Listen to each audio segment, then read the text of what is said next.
สบายดีเด้อมีสิค้าขึ้นไปเดินลงมาข่าวถ้าอยู่ในกรุงชมขึ้นที่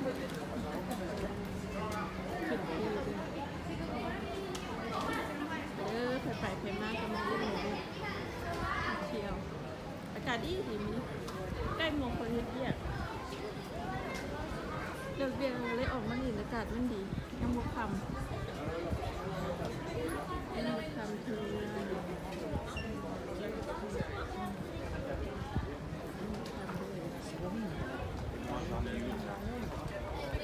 Sixième étage, ça sent bon là. Ah merde, je les zappé.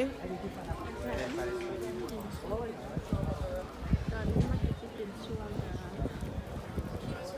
สงครามมันบ่ค่ำ Ancora lì non tengo.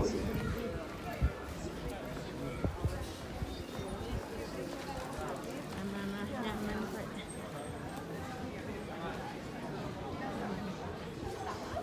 แถวนี้ก็จะเป็นเครื่องขายซูเวเนียร์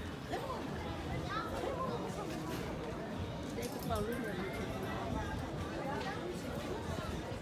ป้อง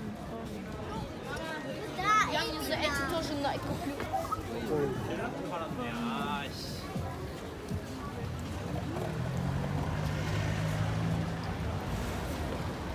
อากาศดีที่คนนั่งเต็มที่เพิ่งเห็นคนนอนอาบแดดคนลาวเขาย่างแดดแต่ฝรั่งแม่นแดด